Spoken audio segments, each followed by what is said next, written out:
Have you ever seen a single bullet turn the tide of a ferocious standoff? Picture the most dangerous bandits in the territory galloping into a supposedly defenseless town, only to be stopped by one unassuming person whose steady aim shatters their illusions of power. That is the electrifying heart of our story, a sudden, precise shot that leaves outlaws and onlookers alike in awe. If you want to discover how that incredible moment unfolds and how this unlikely hero defends an entire community against impossible odds, stick around for the full tale. And while you're here, please subscribe to our channel. Your support drives us to share more gripping adventures, tales of courage, and deeply human stories that keep you on the edge of your seat. Don't miss out on the drama, the high stakes, and the personal triumphs waiting in the chapters to come. Join us and let's dive into this unforgettable saga together. In the rolling grasslands of Montana Territory circa 1878, a single homestead stood on the gentle slopes outside the small town of Crescent Valley. The farm belonged to Clarissa Mayfield, a woman whose skill with a rifle surpassed the imagination of most folks, though hardly anyone in town realized it. At first glance, Clarissa was merely a hardworking young person of 22, tending crops and livestock in the early morning and preparing her modest supper before the light faded. She wore simple cotton dresses, sturdy boots, and bonnets that shielded her from the fierce Montana sun. Anyone passing by would see her feeding chickens, mending fences, and hauling buckets of water. Were they to look closer, though, they might notice the faintest calluses on her fingertips and the quiet intensity in her gaze, small hints of a talent that few in Crescent Valley ever suspected. This hidden expertise traced back to her father, Captain Russell Mayfield, a renowned scout and sharpshooter for the Ninth Cavalry during the war. Before Clarissa even learned her letters, he had placed a rifle in her hands, guiding her gently through the intricacies of aim, breath control, and steady grip. Each lesson came with paternal wisdom, a reminder that true marksmanship was not about brute force or bold declarations, but about patience, precision, and understanding how your enemy thought. By the time she was 10, Clarissa could strike a coin tossed into the air and punch a hole in a playing card from distances that made grown men shake their heads. Yet her father always cautioned her to keep it secret. There was power in letting others underestimate you, he would say, especially if you were a young woman in a world where men set the standards and seldom questioned their own assumptions. Life carried on in relative quiet until the day the Red Cliff Gang, under the leadership of a ruthless man named Griff Morgan, drifted into Crescent Valley. Rumors had preceded their arrival. Bank heists, stage robberies, and violent shootouts from Wyoming all the way up to central Montana. Many believed they might blow through the territory and vanish into the wilderness like so many bands of outlaws before them. Others feared the gang would settle in for the winter, leaving the law-abiding townsfolk uneasy and anxious. Clarissa heard all this talk secondhand during her infrequent trips into town to buy flour or sell eggs. It was then she learned that Sheriff Holcomb, an aging but dedicated lawman, had reason to suspect that Morgan's group might indeed be searching for a place to hole up, perhaps even planning to cause trouble at the local bank or some of the nearby ranches. Sheriff Holcomb knew something else that the rest of the town did not. Clarissa Mayfield, unassuming though she appeared, was every inch her father's daughter. Years earlier, as a bright but shy teenager, she had quietly outshot all comers at a traveling marksmanship contest. She did it pretending to be a boy, wearing baggy clothes and a tattered hat pulled loose to hide her face. Holcomb kept her secret. He believed the Mayfields possessed a certain moral code: protect the innocent and do the right thing without fanfare. So when talk of the Red Cliff Gang reached a fever pitch, the sheriff decided to enlist Clarissa's help, carefully and away from prying eyes. One crisp autumn morning, Clarissa finished her usual chores, milking the cow, scattering grain for the chickens, and checking the fences to ensure no calf had wandered off in the night. Just as she was ready to head back inside for breakfast, she noticed 5 riders approaching along the dusty main trail that wound down from the north. They made no pretense of hiding their presence. Their horses kicked up puffs of dry soil in the early morning sun. Clarissa's heart quickened. These men rode with an air of menace, their saddles bristling with rifles and holstered revolvers, and their expressions hard beneath wide-brimmed hats. The lead rider's saddle featured a distinctive scar on its leather, marks shaped like jagged lines, as though gashed by a blade. Uncertain but determined to maintain the guise of a harmless farm girl, Clarissa braced herself. She tried to appear nervous, letting her shoulders slump and her gaze waver. Yet her mind was in overdrive, assessing how each man wore his gun, which one seemed the most experienced, how the morning light angled down the slope. Would it blind them if shots were fired? This mental cataloging of detail came naturally to her, thanks to her father's endless instruction. She knew the best vantage points on her property, the hollows where one could crouch unseen, even the subtle ways that sunrise could hamper a gunman's vision. The leader nudged his horse to the broken-down fence near her yard. "Morning, miss," he greeted with a sly smile, removing his hat in a mock show of civility. Up close, Clarissa could see lines etched into his face, a dangerous air in his eyes. "Name's Griff Morgan. Me and my fellows could use some water for our horses. We've been riding since before dawn, and we'd be grateful." "Of course," she replied, pitching her voice higher than usual, feigning intimidation. "There's a well around back. You can help yourselves." With her free hand, she gestured toward the side of the barn, hoping to direct them away from vantage points that might expose too much of her home's interior. As the men dismounted, they exchanged smirks and low murmurs, and one younger fellow tossed Clarissa a too familiar grin. "It's real brave. You living out here all alone," he remarked. "Hard times for those who can't defend themselves." She smiled politely but said nothing, noticing how his gun belt sagged just a bit, as though he had not quite fastened it properly. "Amateur," her father's voice echoed in her mind. "A half-cocked weapon is no less deadly, but its handler can be predicted." Inside, Clarissa's heart pounded. She had to act frail and uncertain, lest they suspect who she really was. She lowered her gaze to the ground. Yet, in her mind's eye, she was already rehearsing precisely where she would step if forced to reach for the rifle behind her door. Underestimating her would cost them dearly, but she dared not show her hand too soon. When the men began watering their mounts, Clarissa slipped inside to grab her father's prized rifle, the one he had nicknamed the Bluebird. A polished, engraved long gun with brass fittings, it was a customized model that Captain Mayfield had carried for years. She kept it hung above the stone fireplace, partially hidden by a folded quilt. Though she had more practical weapons stored in a trunk beneath her bed, the Bluebird was both a powerful symbol and a perfectly balanced firearm, something that offered her a measure of confidence. Just then, one of Griff Morgan's men followed her inside, a tall, lanky youth wearing dusty trousers and a battered hat. "Let me lend a hand, miss," he said, stepping a bit too close as Clarissa reached for the rifle. His voice quavered slightly. Either he was young enough to be starstruck by a pretty face, or he was unsettled by the notion of sneaking around an old farmhouse. In either case, Clarissa realized she could use his nerves to her advantage. She pretended to fumble the rifle, letting it slip in her hands as though she was unfamiliar with its weight and balance. The young outlaw snatched it away, offering a laugh. "Watch it now. Don't want you hurting yourself. This is a mighty fine gun. Engraved, too. Where'd you get it?" Swallowing her annoyance at the indignity, Clarissa replied, "It was my father's. He served in the cavalry, taught me some basics, but I'm not much of a shot, truth be told." She forced a weak chuckle. Outside, she heard Morgan's deep voice booming as he cracked a joke to his other men, who responded with raucous laughter. The tension inside the house thickened. If this youth realized what Clarissa was capable of, if he caught even a hint of the training that resided in her mind, it could end badly. She knew that Morgan's gang was notorious for swift brutality.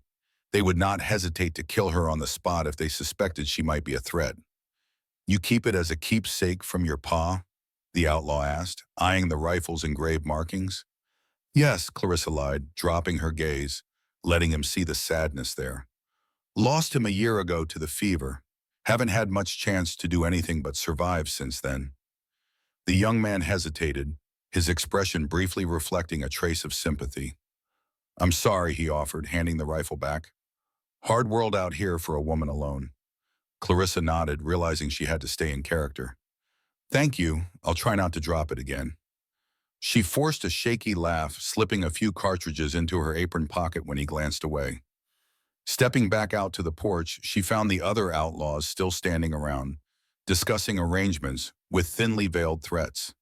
The moment was coming when they would test her claim to innocence, and that moment she knew would be her greatest advantage. Griff Morgan sauntered over, a crooked grin plastered across his leathery face.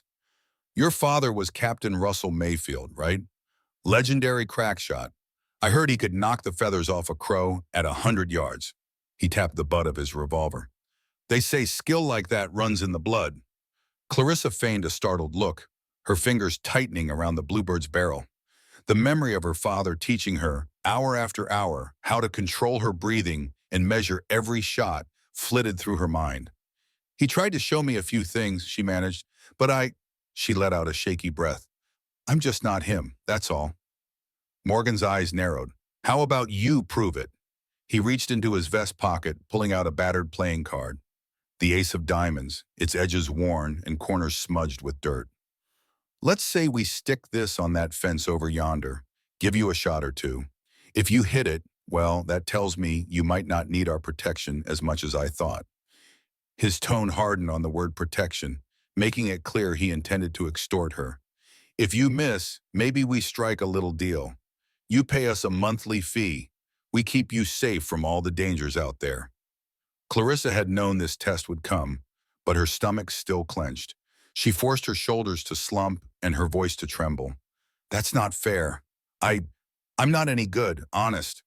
Father tried, but I could never handle the recoil. Morgan merely chuckled and motioned for the youngest in his group to pin the card to the fence with a knife. Go on, he said, take your time. All of them waited, arms folded or resting on their gun belts, smirking at this apparent farm girl who held her rifle like it might buck out of her hands. Inside, Clarissa steeled herself, thinking of every competition and practice session she had ever done. She recalled how her father would whisper reminders about posture, stance, the gentle press of the trigger. She also remembered his caution, never show your full ability until you must. She raised the bluebird, deliberately awkward, letting it wobble as if from nerves, and squeezed off her first shot. It went wide, splintering the fence post several inches from the card. The gang laughed, their confidence obvious. A wave of relief spread through them, as though they had confirmed she was no real danger. Clarissa pretended to bite her lip. I told you, she stammered. I'm worthless at this. Morgan nodded smugly. One more try, girl. Then we have ourselves a nice, friendly chat about your future. Clarissa exhaled, shifted her feet, and fired again. This time the bullet grazed the corner of the card, but still missed the mark. More laughter. The men relaxed even further, drifting closer together, confident in their easy victory. That was all Clarissa needed. She realigned her stance for the third shot, inhaled, and gently squeezed the trigger. The ace of diamonds didn't merely tear in half, it shredded, fragments scattering like confetti on the morning breeze. For an instant, the men stared in stunned silence, as though their minds couldn't reconcile the shot they had just witnessed with the clumsy display moments before. Clarissa let the rifle's barrel drift upward, her posture changing from feigned timidity to calm authority, exactly as her father had taught her. In that fleeting second, the difference was like night and day. She was no farm girl out of her depth. She was a cool, calculating marksman who had just demonstrated what skill truly looked like. Morgan's hand moved toward his revolver, but Clarissa was faster. She swung the bluebird to aim squarely at his chest. Don't, she warned, her voice low and steady. I just proved I don't miss when it counts. The gang members stood frozen. Their smirks vanished. It was as if a spell had been broken, revealing that they were the prey, not the predator. For a heartbeat, Morgan's gaze flicked to his men. Perhaps he was considering if any of them could draw before Clarissa put a bullet in him. She gave him no chance to test the idea. Tell them to drop their weapons, she said. Now. One of the outlaws tried to be bold. There's 5 of us, and just one of... He never finished the sentence. Clarissa fired a round so close to his hand that it nicked the edge of his shirt sleeve. The shock of the near miss nearly made him drop his gun anyway. Morgan's lip curled. He didn't have to be told twice. Do as she says, he growled. The men obliged, unfastening their gun belts and letting them fall into the dust. Just then, footsteps crunched in the dirt behind Clarissa. Her muscles tensed, There might have been a sixth man she hadn't counted, but the voice that spoke belonged to Sheriff Holcomb. "Fine morning, isn't it, Miss Mayfield?" he remarked, tipping his hat with a half-smile. The sheriff had arrived with two deputies who took quick control of the disarmed gang members. A flicker of gratitude passed through Clarissa. Holcomb had timed his appearance perfectly. Whether by fate or plan, she was glad to have the law's presence behind her. She kept her rifle up a moment longer, ensuring no sudden moves. "It is now," she replied at last, lowering the barrel. Morgan spat on the ground. "This isn't finished." His glare landed squarely on Clarissa. "You're good, girl. I'll grant you that. But we got friends who'll be real interested to hear about the Mayfield lady and her fancy shooting." Holcomb signaled for his deputies to bind the men's hands. "Your friends would do well to steer clear of Crescent Valley," he said, "or they'll get the same welcome." Clarissa picked up the discarded gun belts and rifles, piling them at the edge of the yard. She said nothing, but her mind echoed with her father's unwavering motto: "Don't aim for glory, aim to protect." And from Morgan's parting look, she knew trouble was far from over. With Griff Morgan and four of his outlaws locked up in the town jail, Crescent Valley buzzed with talk of the confrontation on Clarissa's farm. For years, she had been just another face at church gatherings, a helpful neighbor who traded homemade jam for seeds and supplies. Now, stories were spreading faster than a prairie fire. How Clarissa had split a playing card with a single bullet. How she had outmaneuvered the Red Cliff Gang like they were clumsy amateurs. Some residents whispered admiration, while others voiced unease. In a frontier settlement that prized rugged masculinity, seeing a woman exhibit greater skill with firearms than most men rankled certain egos. More than one older fellow, perched on a barrel outside the general store, muttered that this newfangled notion of a lady sharpshooter could spell trouble. But just as many townspeople, especially those who had suffered from outlaw raids, found themselves relieved to know that someone like Clarissa Mayfield had quietly watched over them. Meanwhile, Clarissa tried to maintain her usual routines, mucking out stalls, collecting fresh eggs, and hanging laundry in the crisp morning air. Yet it was impossible to ignore the shifting glances and hushed comments whenever she ventured into town for provisions. Mrs. Bradshaw, who led the local ladies' social circle, insisted on dropping by the farm with a fresh apple pie, just to see how you're bearing up, dear. She stayed a full hour quizzing Clarissa about the showdown and whether she was afraid another gang might strike back. At the same time, Sheriff Holcomb visited more regularly under the pretense of discussing security measures. In truth, Clarissa suspected he simply wanted to keep her informed about what he was hearing from other lawmen across the territory. Word was that Morgan had Confederates still roaming around, and they had begun sending feelers into Crescent Valley, looking for weak links or opportunities for revenge. Holcomb also mentioned that a big job was rumored to be in the works for the Red Cliff Gang, something involving multiple banks across Montana and Wyoming. Clarissa noted each piece of information carefully, storing it in her mind. Still, there were signs that the threat might escalate further. One of Holcomb's deputies found a cryptic note tacked to the jailhouse door, warning that tragedy would soon befall the town unless Morgan and his men were released. Clarissa also discovered footprints around her barn one evening, larger than her own, and not belonging to any neighbor she knew. She responded by discreetly adding extra locks to her doors and setting up a makeshift alarm system involving tin cans and string near the perimeter of her homestead. In quiet moments, Clarissa stared at the engraved bluebird rifle above her mantel and wondered if she had inadvertently set something bigger into motion. She recalled her father's cautionary words that a single display of skill would invite challenges from those who felt their reputations threatened. She hoped the minor celebrity she had gained might fade, but in her heart she sensed that the real storm was still gathering just beyond the horizon. A knock on Clarissa's farmhouse door early one morning announced the arrival of Jonah, a freckle-faced young man barely out of his teens, who had been one of Griff Morgan's underlings. Rumor had it Jonah had joined the Red Cliff Gang out of desperation after losing his father to pneumonia and finding no honest work. Now, however, he appeared at Clarissa's doorstep with a haunted expression and his hat clutched tight against his chest. "Miss Mayfield," he began, voice trembling, I know what folks say about me, but I'm here to warn you. Something big's coming." She silently invited him in, offering a seat at her kitchen table. Jonah wouldn't meet her gaze at first, fiddling nervously with his hat. He explained that Morgan's capture had sent shockwaves through the gang's remaining membership. There was a plan underway, a coordinated effort to free Morgan and strike terror into Crescent Valley at the same time. Clarissa listened intently.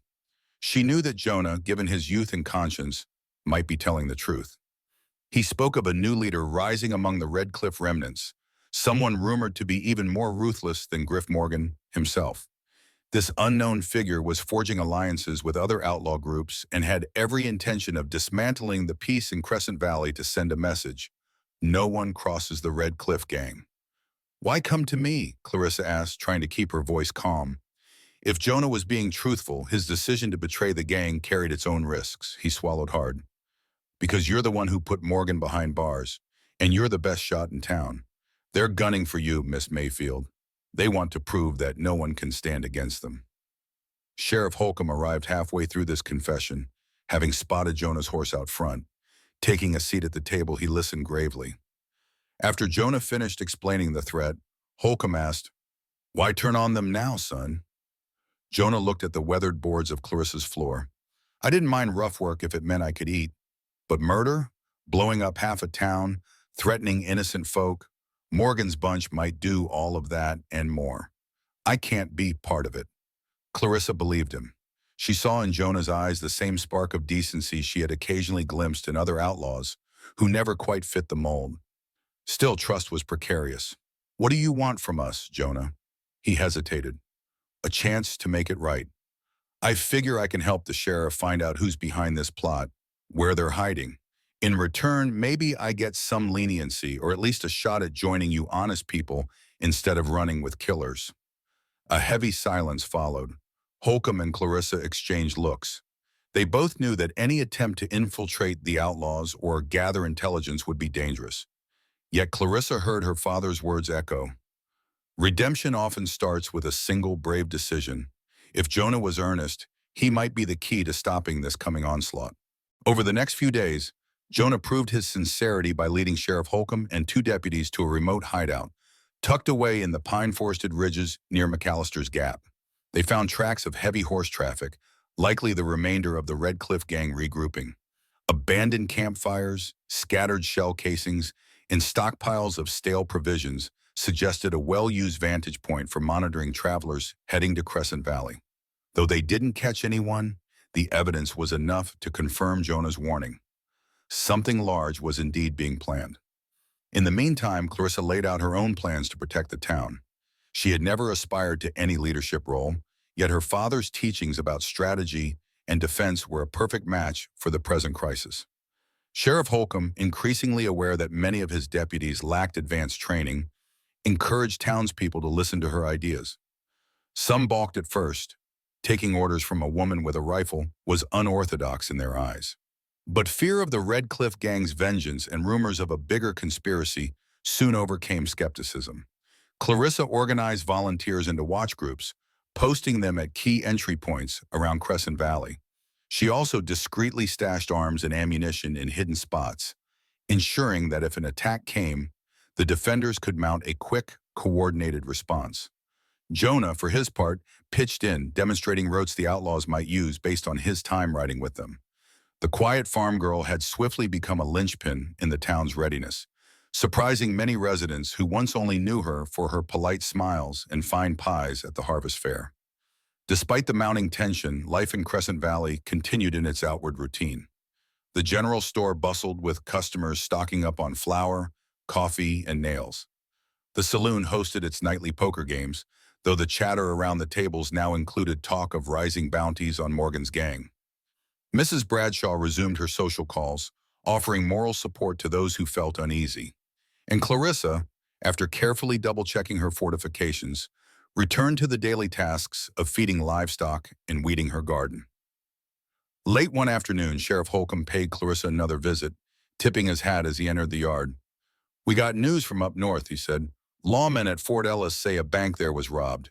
Witnesses describe men who fit the Red Cliff gang's style. Fast, brutal, but coordinated. They might be heading our way next, though no one's certain." Clarissa paused in her work, a coil of rope in her hands from repairing a barn door. "Then we have little time. If they aim to free Morgan, they'll want to strike soon, while the advantage is theirs. Holcomb nodded. It's a guessing game. I don't know if we can truly fortify the whole town. We've got decent men, but they aren't soldiers or cavalry scouts. Clarissa offered a determined smile. They don't need to be. They just need resolve. My father always said, one well-coordinated group can stand against many, as long as they trust each other. And I intend to make sure we all trust each other before the first shot is fired. That evening, Clarissa rode into town to meet with Sheriff Holcomb and several of the more respected townspeople. Store owner Mr. Alcott, blacksmith Ward Fields, and Mrs. Bradshaw, who represented the Ladies' Aid Society. They gathered in the back room of the saloon, away from prying ears and the rowdy card game in the main hall. A single lantern illuminated the table where a rough map of Crescent Valley was spread out, showing every building, alleyway, and road in and out. Jonah says the outlaws are gearing up for a multi-pronged attack, Holcomb began, tapping the map. Could be they'll strike at our jail from 2 or 3 directions at once, hoping to break Griff Morgan loose. We don't have the manpower to guard every street corner. Clarissa studied the crude lines with narrowed eyes. We don't defend every street then. We lure them where we want them and set up crossfires. My father taught me, controlling the battlefield is more critical than outnumbering your enemy. Mr. Alcott looked dubious. Lure armed bandits. Sounds risky, Miss Mayfield. These men aren't amateurs. She pointed to an intersection not far from the jail. There are natural choke points here. We could construct rudimentary barricades to guide them into certain routes. Meanwhile, the watchers on rooftops or second-story windows can cover key angles.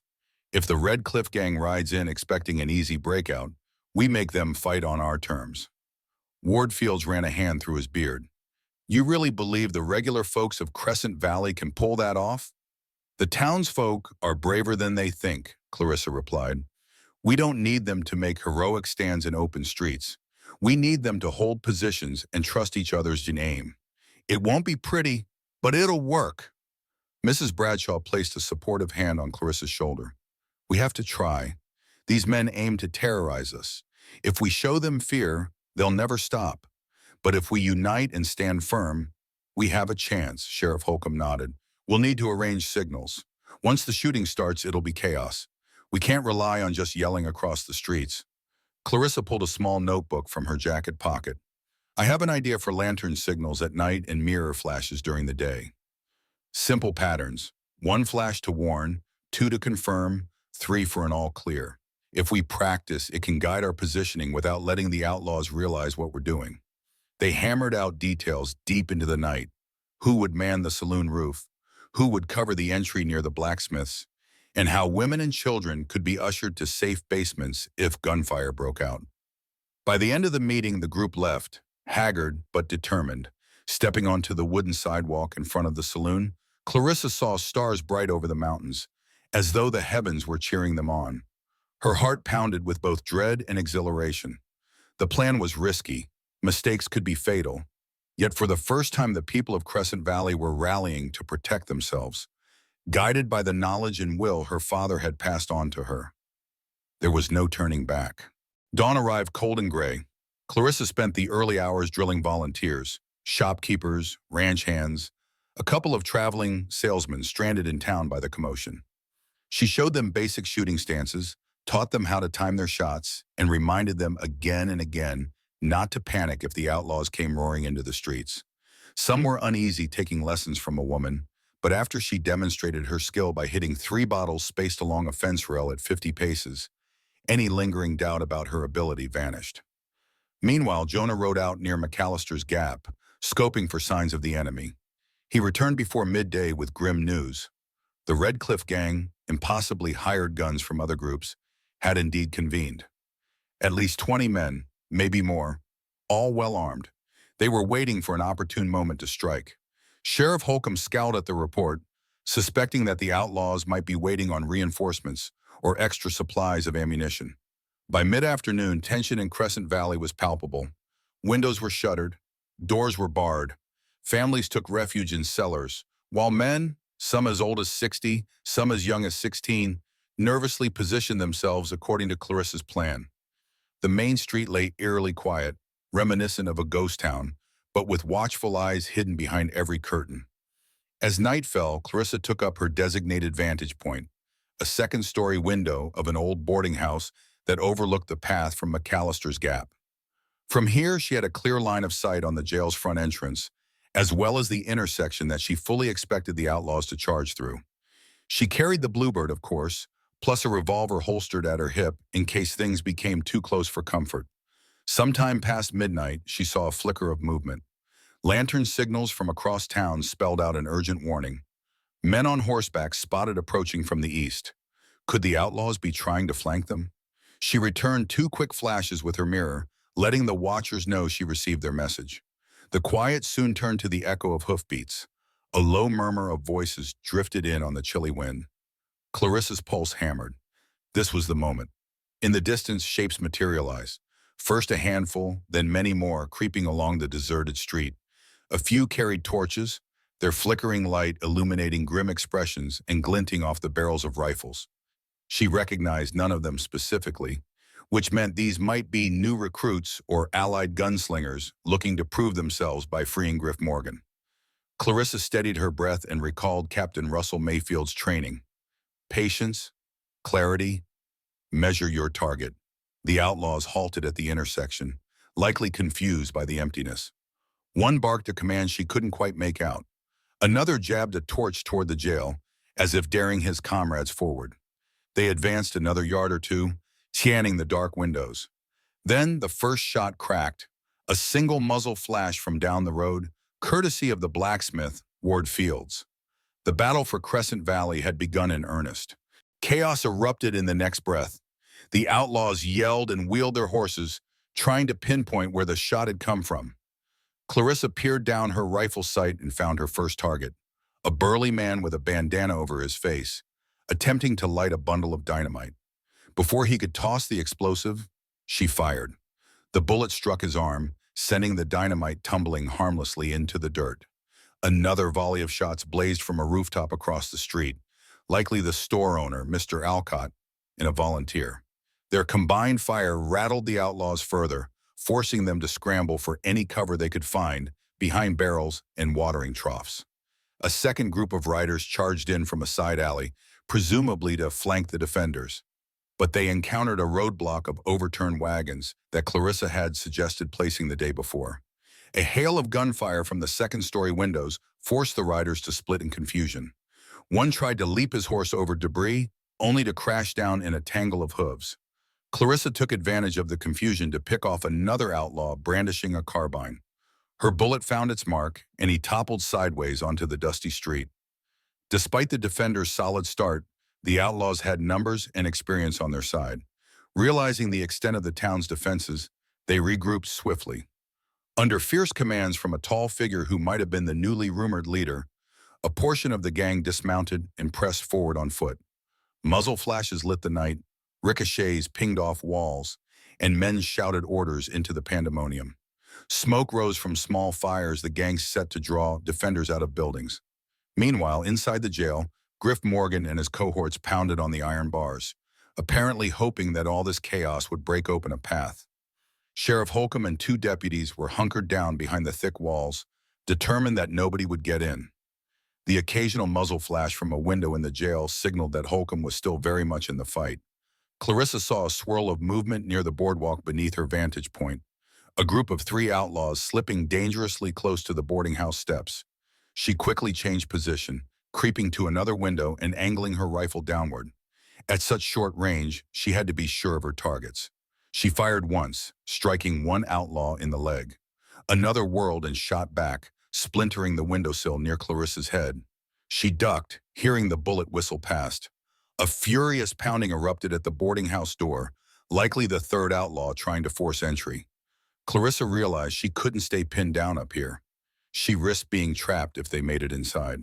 Sliding her rifle over her shoulder, she drew a revolver, checking its chamber.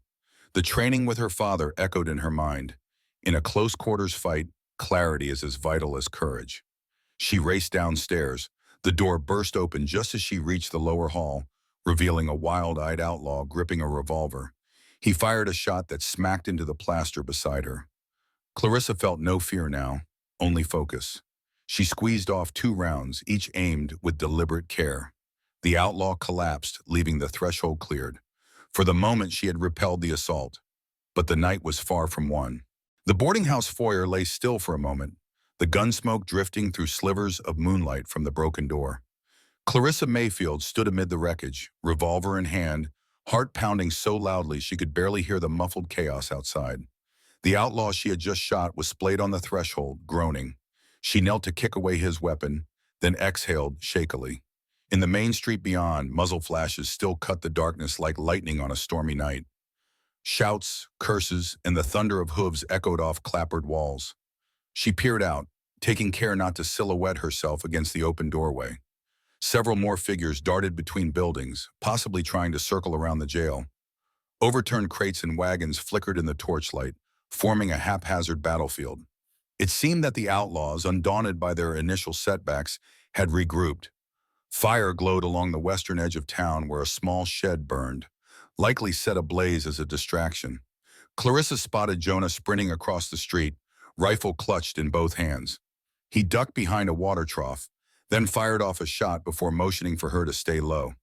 She realized the outlaws must have recognized her from the earlier confrontation on her farm. They were keen to take down the famous Mayfield sharpshooter and prove their dominance. Tightening her grip on her pistol, she stepped carefully over the threshold and into the darkness. Her father's words about improvisation guided her. Never stay where an enemy expects you to be. She hurried along the side of the boarding house, scanning for movement around every corner. A startled yelp caught her attention. One of the townsmen crouched behind a stack of crates, fumbling to reload his shotgun. He nearly swung it at her until her outline became clear.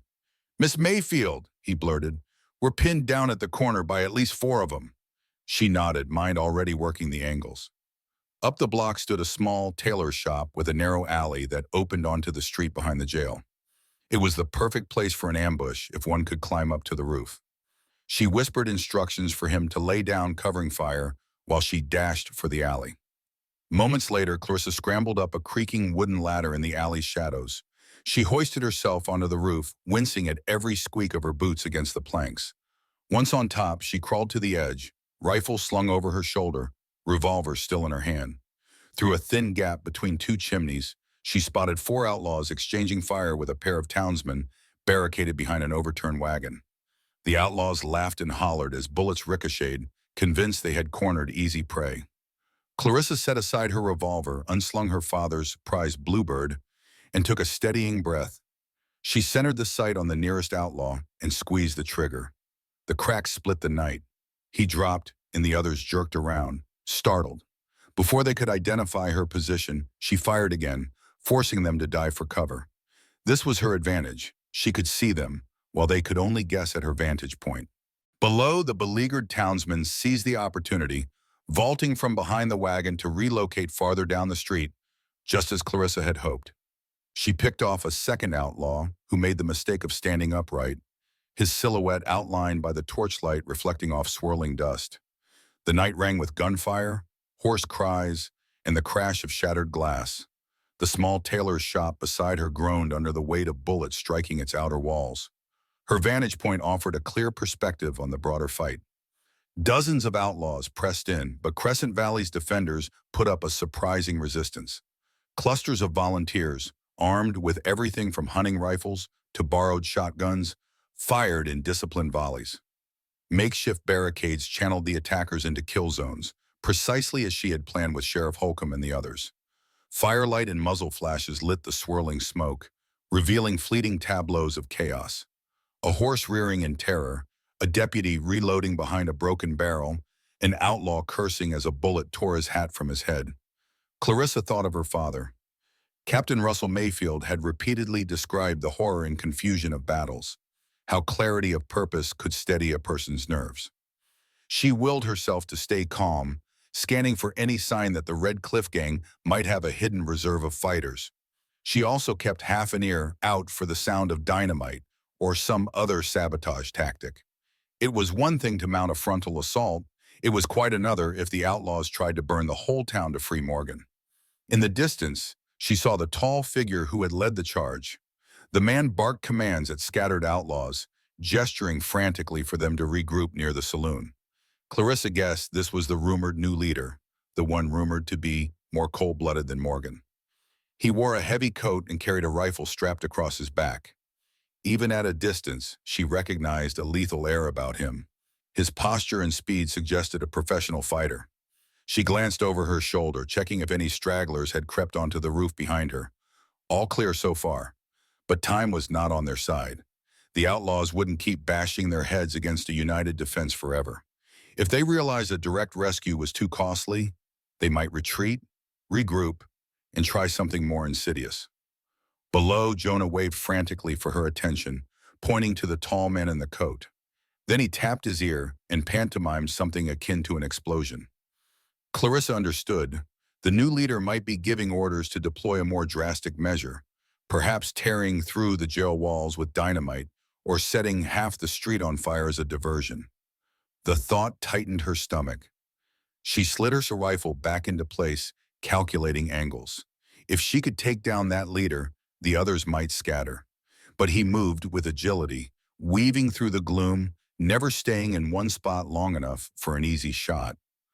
Out of nowhere, an outlaw on horseback galloped by, brandishing a torch. In its flickering glow, she saw the new leader's face more clearly, a harsh profile, eyes narrowed with menace.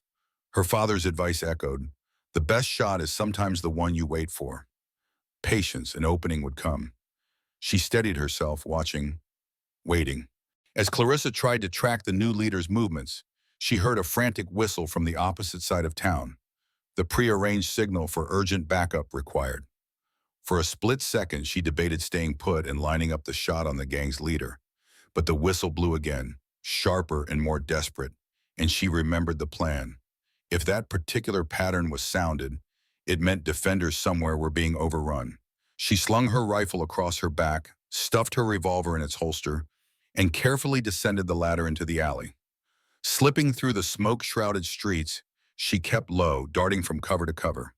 She passed a cluster of wounded townsmen being helped by a pair of older women who volunteered to tend to injuries. The sight pushed her onward with renewed purpose.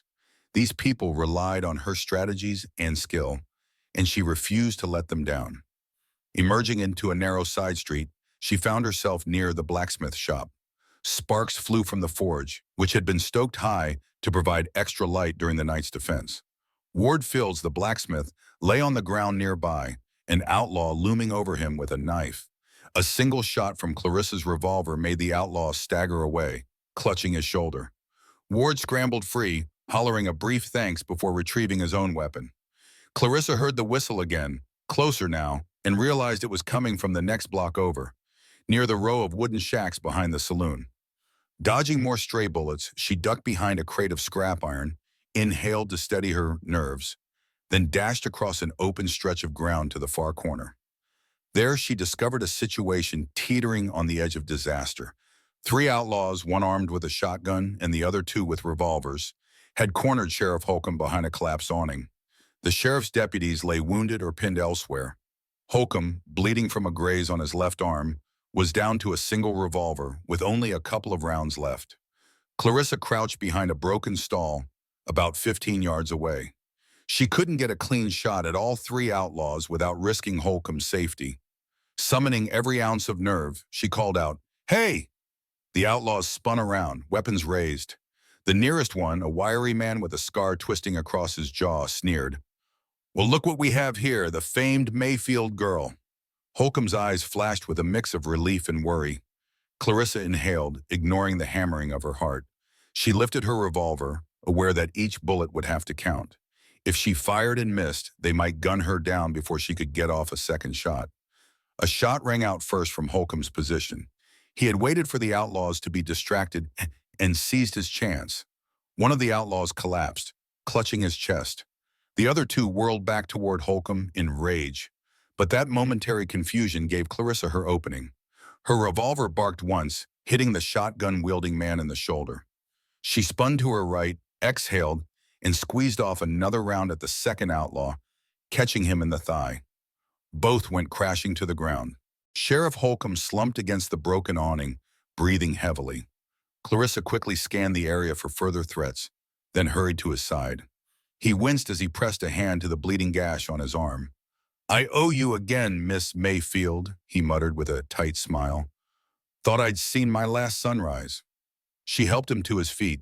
Bullets still rang out from multiple directions, though they sounded more sporadic. "Where are your deputies?" she asked, glancing around. He nodded vaguely toward the main intersection. "We got separated in the confusion. As far as I know, they're still holding the jail perimeter. Morgan's locked down tight, but these devils tried to blast their way through." Clarissa lifted her eyes toward the swirling black smoke that hung over Crescent Valley like a storm cloud. "Let's get you some cover. Then we need to check on the others.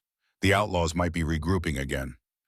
They limped together around the corner, passing a few bodies, outlaws and defenders alike, where the fighting had been fiercest. Holcomb, grim-faced, insisted he could still shoot, but Clarissa made him rest in a sheltered nook beside the general store. "You're wounded," she pointed out softly, "and you can hardly stand. Let me see what's happening elsewhere." The sheriff grimaced, but nodded. "Be careful," he wheezed, pressing a hand to the cut in his arm. "They have a leader out there, someone bigger than Morgan." Clarissa had already surmised as much. "I've seen him. He's cunning. Stay alert." Holcomb managed a crooked grin. "I always am, but you're something else, Clarissa." With that, she slipped away, moving along a row of connected buildings. In the flickering torchlight, the empty windows stared like hollow eyes. She reloaded her revolver with shaking hands. The adrenaline from the last skirmish still hadn't fully ebbed. She wished she had more bullets for her father's prized Bluebird rifle, but she'd only brought so many rounds in her haste. A dull roar from the eastern edge of town made her heart lurch. That was where Jonah and several volunteer riflemen had positioned themselves to watch for flanking maneuvers. She caught a faint odor of sulfur drifting on the breeze. Dread sank into her stomach. Dynamite. If the Red Cliff Gang had decided to blast their way through the jail or blow up barricades, the damage could be catastrophic. She quickened her pace, winding through a back alley that led behind the saloon. She paused to peek around the corner of the building and nearly bumped into Jonah himself, who was crouched low, panting. He startled at her appearance, then gestured furiously for her to follow. "They've pulled out the big guns," he hissed, voice trembling. "Dynamite charges. They're setting them up near the jail's north wall." Clarissa's blood ran cold. "They'll kill Morgan if they blow the jail." Jonah nodded, wiping sweat from his brow. "They don't seem to care. They'd rather see him dead than let him rot behind bars. This new leader said it's about sending a message."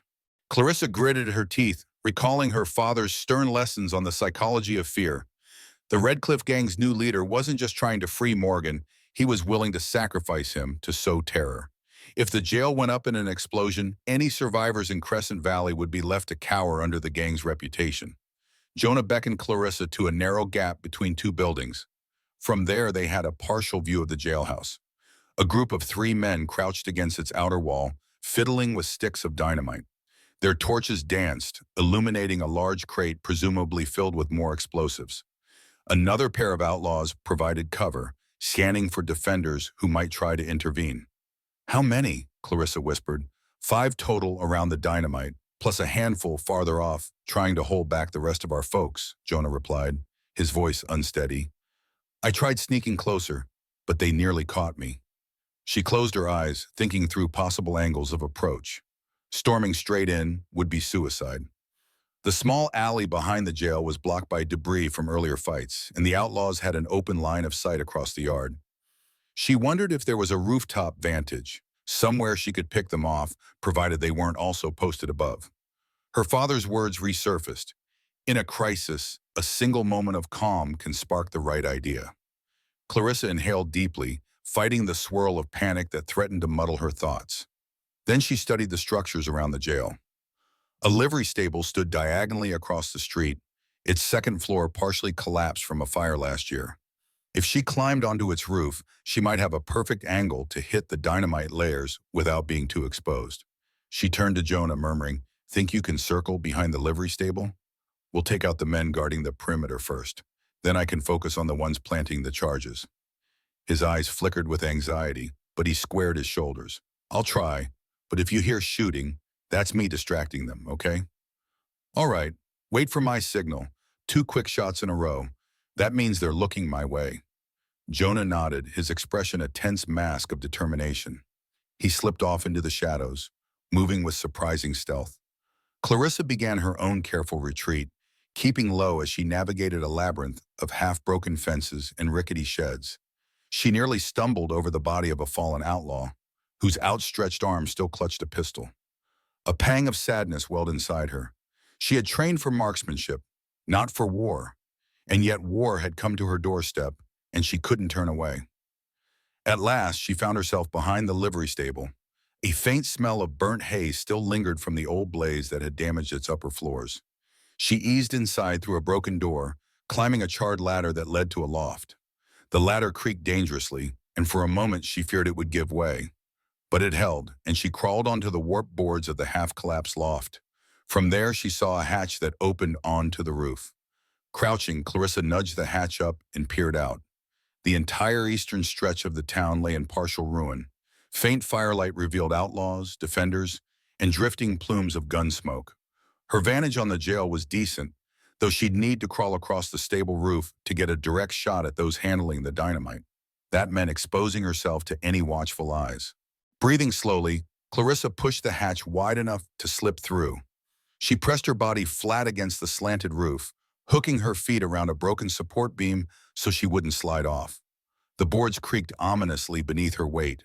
One wrong move, and she might plummet into the stable below. But she kept going, inch by inch, mindful of her father's repeated mantra. A good vantage point is worth 1,000 panicked steps on the ground. At the edge of the roof, she paused, adjusting the Bluebird rifle. Through the swirling smoke, she spotted the small group by the jail's wall. Two men labored over an object that looked like a metal stake, presumably setting a fuse. Another stood watch with a shotgun. The flicker of their torches showed grim, tense faces. In front of them, about 15 yards away, stood two more outlaws, scanning the area, guns at the ready. A single shot from a rifle might not be enough to stop them from lighting that fuse. She'd need to move fast. A shuffle of movement drew her eye to the left. Jonah had reached a cluster of barrels behind the outlaw's position.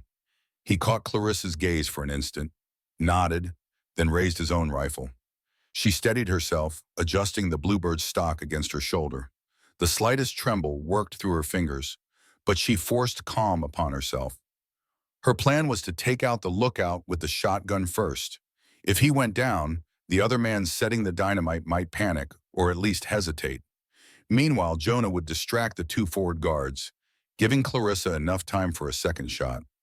She exhaled, let the crosshairs settle on the shotgun wielder's center mass, and squeezed the trigger.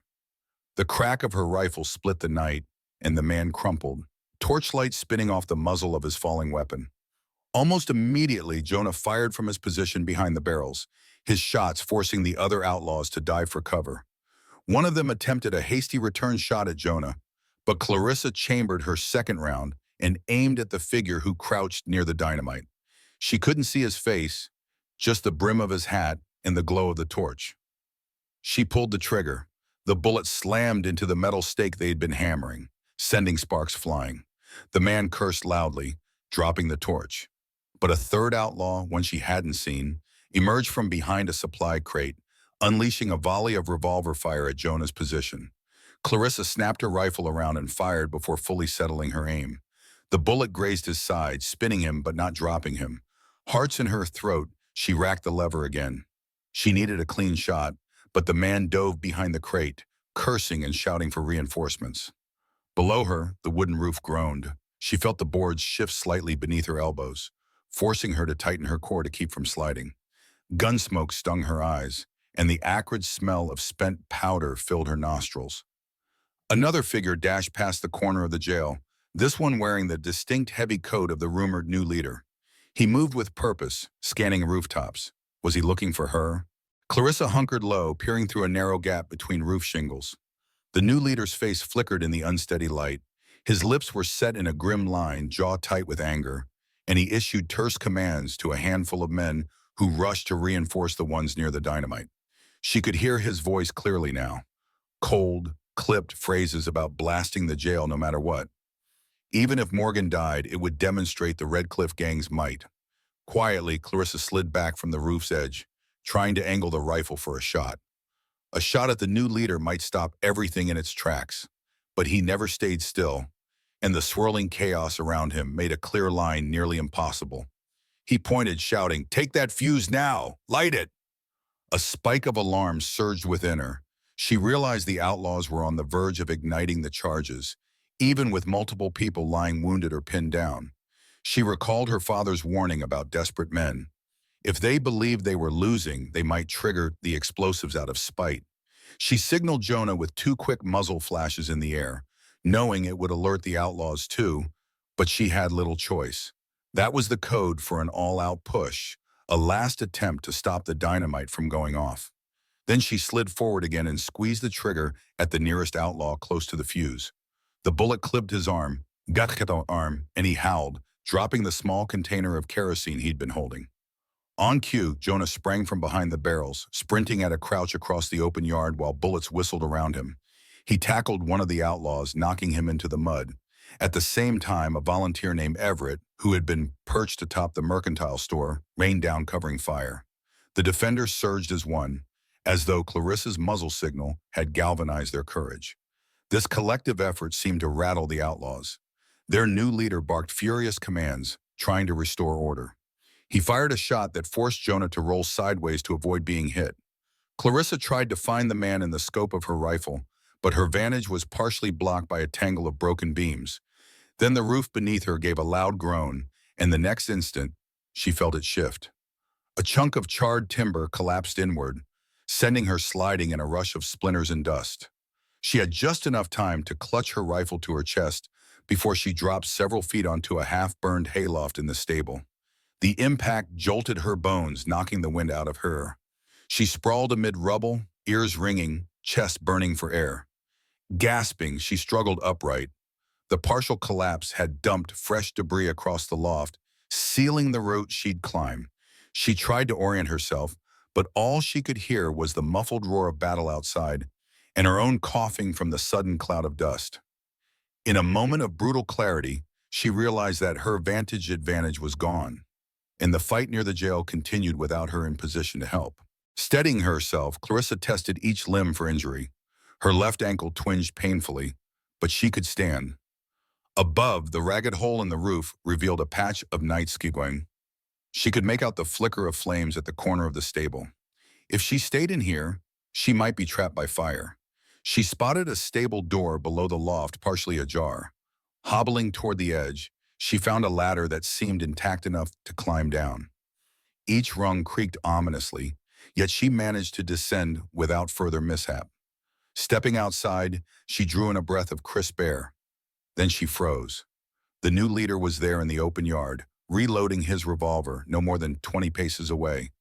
He looked up at the same moment. Their gazes locked, and Clarissa's heart lurched. She tried to raise her rifle, but the pain in her ankle slowed her. In a fluid motion, he spun, lifting his weapon. She dived behind a trough as his bullet whined overhead. The trough's flimsy wooden sides wouldn't save her from a determined assault, so she risked popping up to fire back. Her shot went wide, striking a wagon wheel. The man snarled, dropping behind a broken cart. Adrenaline surged as Clarissa realized she was facing him alone. She recalled the chilling rumors that he was an even deadlier shot than Morgan. Gripping the Bluebird's familiar stock, she tried to remember her father's emphasis on calm. The next exchange of bullets would likely decide whether she walked away from this or not. Time slowed. She heard the ragged breathing in her own ears, felt her pulse hammering. Across the yard, the new leader reloaded again with quick efficiency. She glimpsed the cold determination in his eyes. This wasn't a typical thug, but a calculating tactician. She moved first, shifting right behind a barrel for a better angle. He anticipated the maneuver, firing a round that grazed the edge of her cover, sending splinters flying. She pressed her back to the barrel, steadying her breathing, and tried to angle her rifle around the side. If she could catch him in mid-lunge, he fired twice more, each shot dangerously close. Clarissa's breath hitched. Her father's lesson came to mind. The surest shot is sometimes the second or third, when your enemy believes you've peaked in skill. She kept still, letting him think she was pinned. In a lightning-fast move, she dropped low, rolling to the left. As he adjusted his aim to track her, she leveled the Bluebird and squeezed the trigger. The muzzle flash lit the scene. He staggered back, clutching at a wound in his side. The revolver tumbled from his grip, skittering across the dirt. Clarissa rose, adrenaline still roaring in her veins. She hobbled toward him, rifle aimed. He tried to stand, eyes brimming with hatred, but she shook her head firmly, her voice hoarse.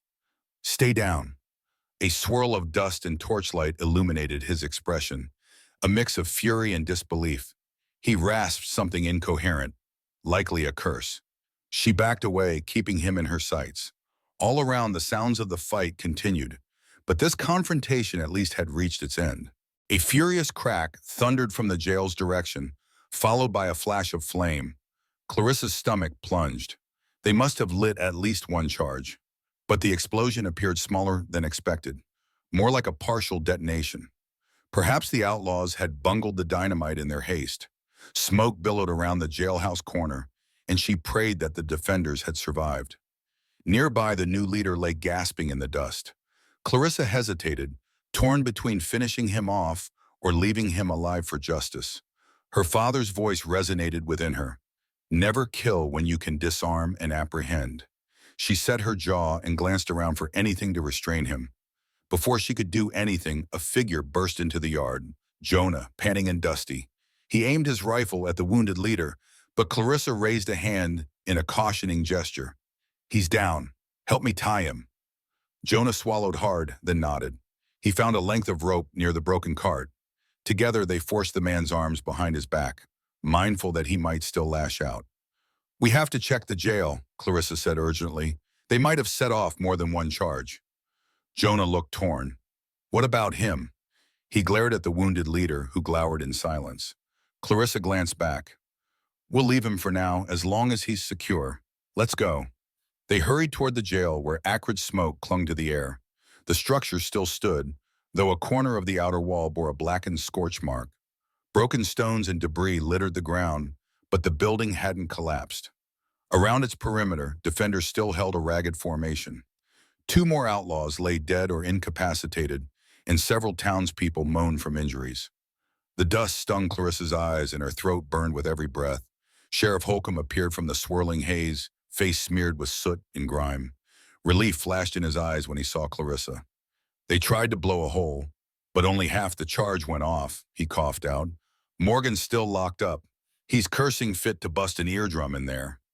Clarissa exhaled, feeling both elated and exhausted. "Good. Is the threat contained?" Holcomb nodded wearily.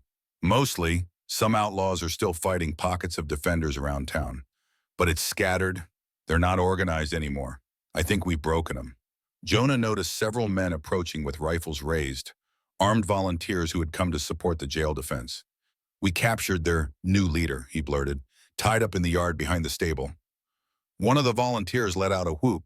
"That's the best news all night." Clarissa wiped sweat from her brow, each muscle aching from strain. "We need to sweep the streets, gather the wounded, and make sure no outlaws sneak off." "Where are the deputies?" Holcomb gestured tiredly. "They're around. We'll round everyone up. With the main leadership down, most of these criminals will either surrender or run. We can track them." A ragged cheer rose from behind the jail, where some townsfolk realized the dynamite plot had failed. For the first time, Clarissa felt a spark of genuine hope that the worst might be over. The Red Cliff Gang's final attempt to terrorize Crescent Valley had collapsed under the unity of the town's defense. Though the night was still far from quiet, the tide was unmistakably turning. By dawn, the fighting had mostly ceased.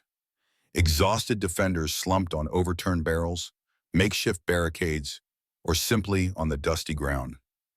Despite the chaos and the risk, Crescent Valley had done what many believed impossible, stood its ground against a coordinated outlaw force bent on destruction. Thick smoke hazed the morning light, and the air tasted of soot. Broken windows, scattered debris, and a few smoldering wrecks testified to the ferocity of the night's battle. Clarissa found herself seated on the front steps of the general store, her bandaged ankle throbbing. Volunteers had formed ad hoc medical stations in the saloon and the church, where wounded townspeople and injured outlaws alike were being tended. She hadn't slept, and her eyes stung from gunsmoke. But despite the weariness, an undercurrent of pride stirred in her chest as she watched the remnants of the Red Cliff Gang being marched to the jail under armed guard. Jonah approached, carrying 2 tin cups of water. He handed one to Clarissa, then collapsed beside her, looking both relieved and shell-shocked. I still can't believe we did it, he mumbled, taking a sip. She gazed at the battered street. Town pulled together. That was the difference.